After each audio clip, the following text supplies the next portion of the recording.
Dans le chapitre précédent, nous avons découvert l'intégrale de flux dans le cadre d'un phénomène dit de transport, c'est-à-dire qu'il y avait des particules qui se déplaçaient et nous calculions la somme intégrale de J scalaire ds pour une densité de courant. Mais a priori, rien n'empêche de généraliser le concept à un vecteur quelconque, qu'il y ait ou non un phénomène de transport. Et le théorème de Gauss, qui est un théorème fondamental de l'électromagnétisme que vous avez découvert dans le cours électromagnétisme numéro 1, s'énonce comme suit. Si vous prenez une surface fermée quelconque, pourvu qu'elle soit fermée, donc on représente ici un élément de surface, parmi d'autres, avec son vecteur normal et l'état local du champ électrique, alors le théorème de Gauss dit que l'intégrale de flux à travers cette surface fermée S du champ électrique est égale à la charge intérieure divisée par epsilon 0, la constante diélectrique. Et Q intérieur, c'est la charge électrique totale qui est enfermée dans le volume intérieur délimité par la surface S macroscopique. Alors S est dit macroscopique en ce sens qu'elle est aussi grande qu'on veut, ça peut être à la limite l'univers tout entier. Alors il faut bien s'approprier les géométries les plus importantes, donc en particulier la géométrie sphérique. Alors ici, on a donc une sphère avec un petit élément de surface ds qui est marqué en rouge. Et pour peu qu'on soit un peu familier de l'objet géométrique qu'est la sphère, on peut comprendre aisément que le vecteur normal, en fait, est un vecteur radial. C'est-à-dire que si on le prolonge, ça forme une droite qui passe par le centre de la sphère.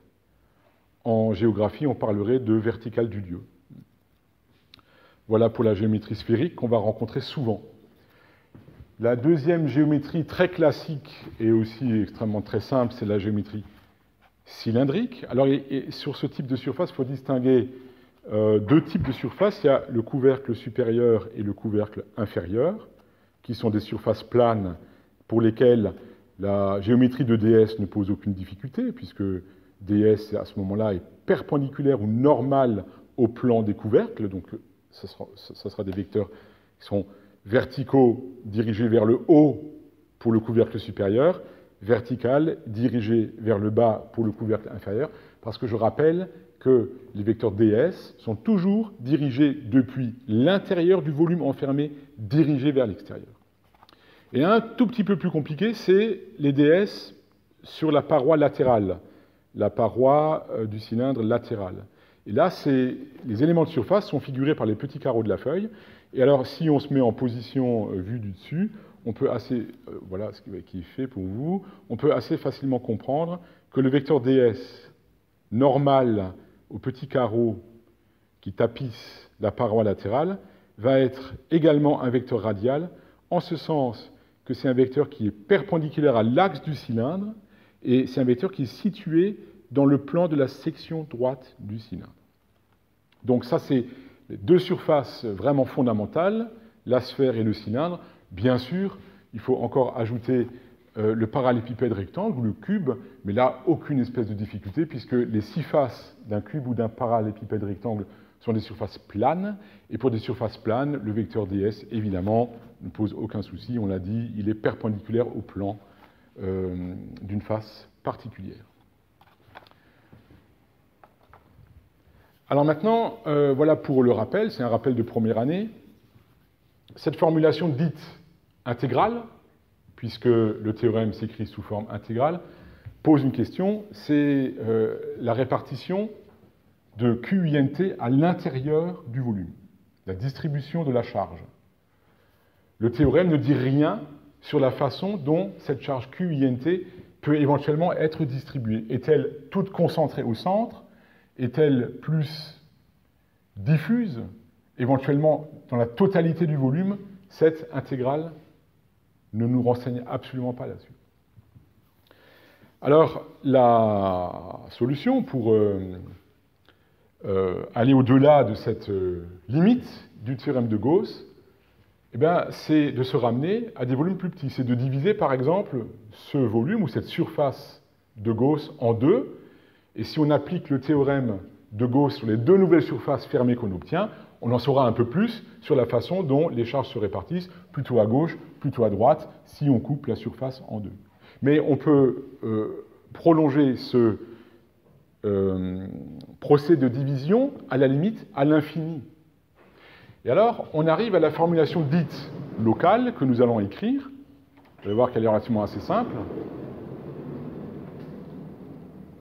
On va commencer par réécrire l'intégrale de flux à travers la surface S macroscopique. Et on va diviser par le volume V.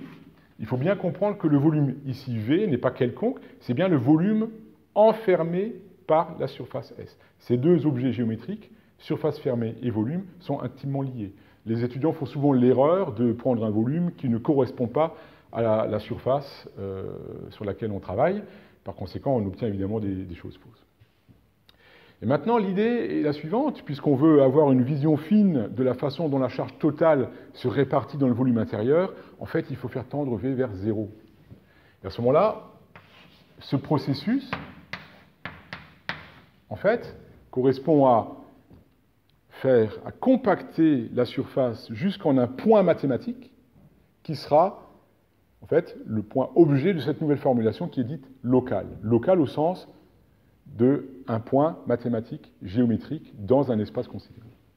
Alors, de l'autre côté, on a divisé par le volume à gauche, il faut évidemment aussi diviser à droite. Et par définition, cette quantité-là, la limite du flux volumique quand le volume tend vers 0, c'est ce qu'on appelle la divergence du champ électrique en un point considéré. Alors, il faut bien comprendre cette formulation est différentielle, puisqu'on a fait tendre un objet vers 0, en l'occurrence un volume. Alors, dans une grande mesure, pour nous aider à bien nous approprier ce concept nouveau et un peu difficile, il faut raisonner sur une analogie, en comprenant bien jusqu'où elle est valide, en quoi elle permet d'illustrer ce nouveau concept, mais aussi en quoi elle est éventuellement un peu différente. Alors, on va prendre un objet très simple. Imaginez vous parcourez une certaine distance en voiture, à vélo, peu importe. Mettons une distance L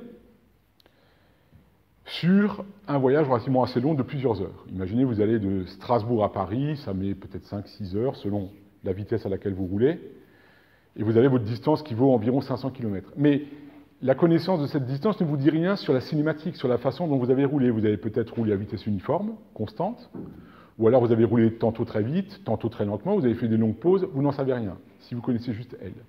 En revanche, le concept intéressant, c'est celui de vitesse. Alors, le premier contact qu'on a dans son existence de physicien avec la vitesse, c'est évidemment une vitesse moyenne, qu'on peut écrire ici, V.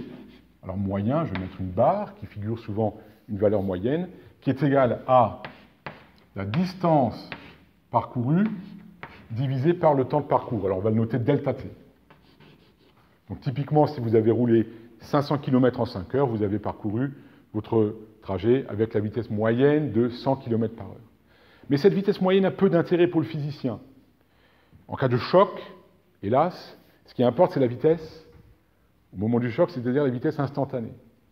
Donc le procédé qui permet d'aboutir à une grandeur d'intérêt pour le physicien est très comparable à ce que nous venons de faire. C'est le calcul de la vitesse instantanée,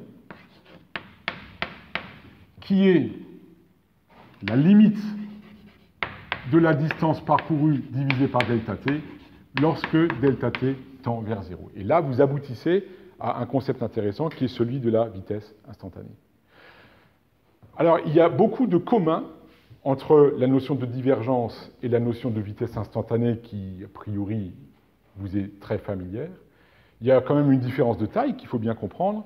C'est que ici, en vitesse instantanée, on a affaire à une différentielle temporelle, d'où le nom de vitesse instantanée, relatif au temps, à l'instant, tandis que dans ce concept-ci, on a affaire à une différentielle spatiale, puisqu'on divise par un volume qu'on fait tendre vers 0.